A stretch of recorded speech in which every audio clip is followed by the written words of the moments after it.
Hey guys, we got a Dodge caliper today. We're gonna be doing brakes and outer tie rod. I'll make a separate video on the brakes. You do not need to take your brakes apart to do this tie rod. You can just leave them right on, like on the other side.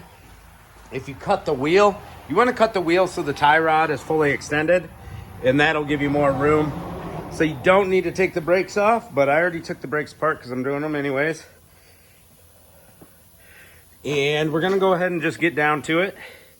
It just gives more room for the camera to see what's going on. First thing we wanna do is crack our lock nut on the back.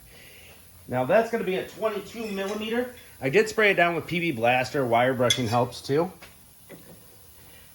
So this is very rusty and rotted. This vehicle has obviously been sitting in grass somewhere. We are in the salt belt.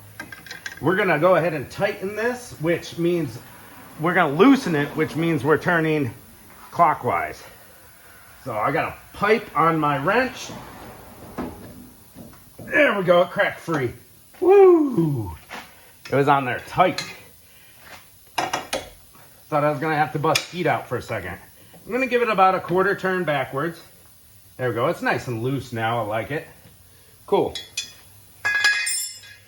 All right, I thought the wrench was about to slip there. And we have a cotter key going through this nut.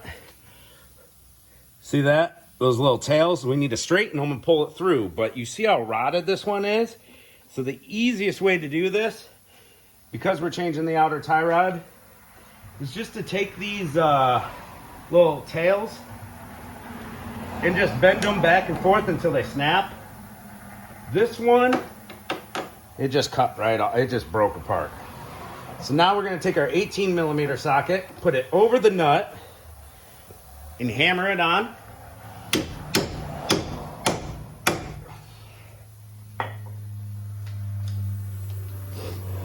And we're just going to rip this tie rod right out. Oh, there goes that socket.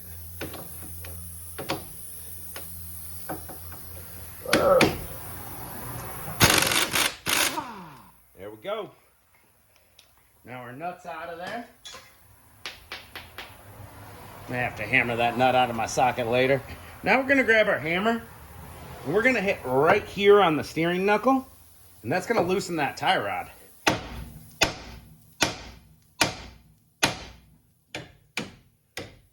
The vibrations break it free.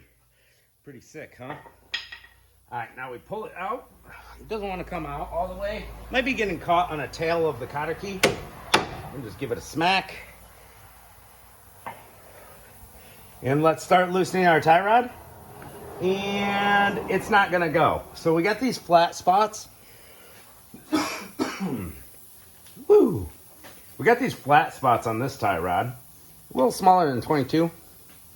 And we're gonna go ahead and put a wrench right here. Probably gonna be like 14, 15 or something. So let's grab those.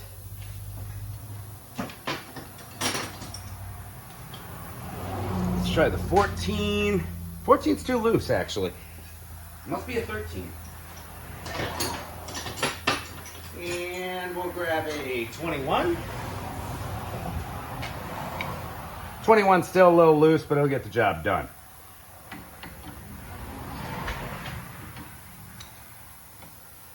Oh, it's all rusty. I can't get the 13 on there. Vice grips work really good, too. Let's grab our hammer and just try to get it on there. There we go.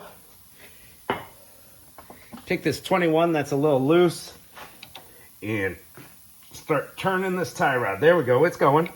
And we're gonna count the threads just to be safe. There we go, that's one turn. 2.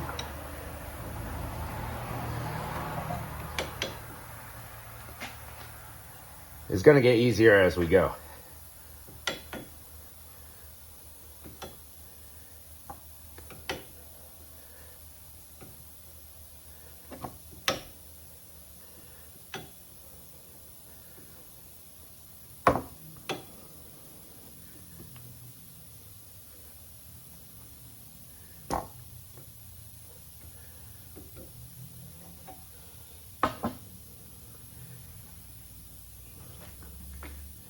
19, 20, 21, 22,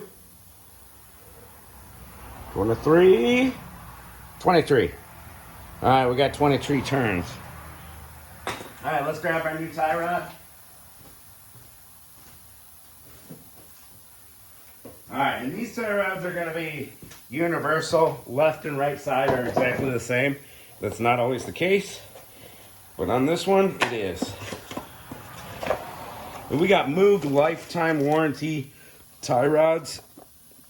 Highly recommend them. All right, we got a greaser in there. Good, good. That's my air compressor kicking on. Now we're gonna make this job easier for the next guy. So we're gonna put a little grease on these. Now's a good time to check your inner tie rod. Pull it in and out and make sure there's no play. This one has no play. Inner tie rod's still good. We're gonna put a little grease on the threads there. Put a little grease inside the hole of the inner tie rod.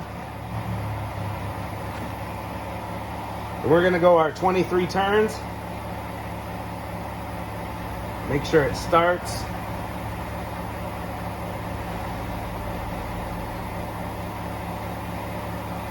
There we go.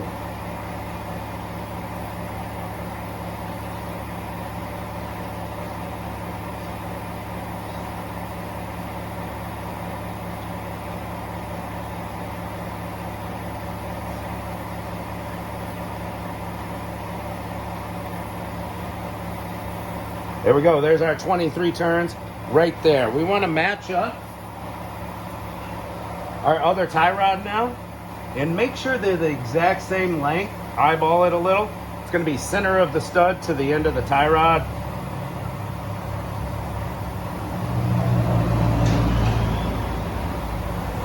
They look exactly the same. I can't tell the difference. Just to keep the alignment close, but you want to get it aligned afterwards, right? All right, so what we're gonna do is get our wrench back here. We'll take our tie rod and bend the stud. It swivels around if we have to. There we go. It's lined up there. Let's grab our nut. Usually these tie rods come with a new locking nut. Locking between the inner and outer, but this one didn't for some reason. So we're reusing the old one. It's like I forgot to get put in the package or something. Let's put our castle nut on there. Figure out what size that is because it doesn't look like an 18. Yeah, maybe it is an 18. Unfortunately, my 18 has a nut in it right now. There it goes.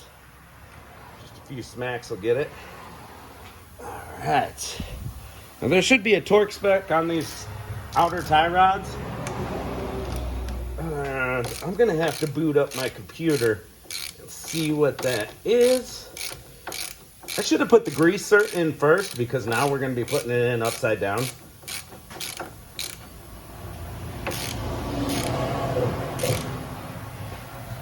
Let's get it nice and tight. Ooh, elbow's cracked.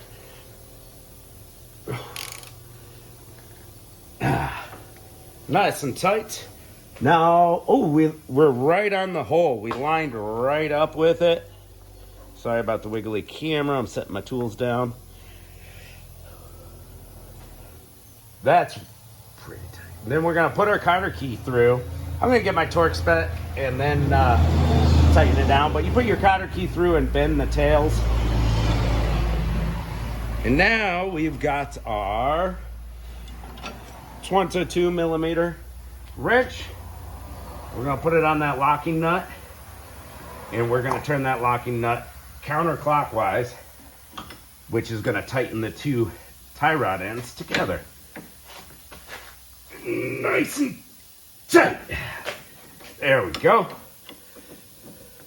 Straighten the tie rod out and we're almost all done.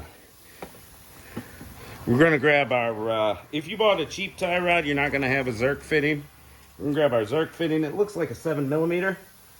We're gonna start it in there. Grab our 7 mil.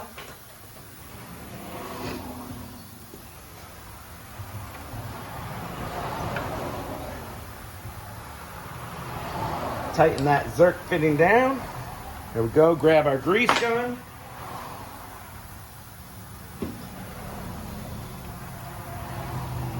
Pop our grease gun on there and fill it up with grease till we see the boot start to expand like a mushroom.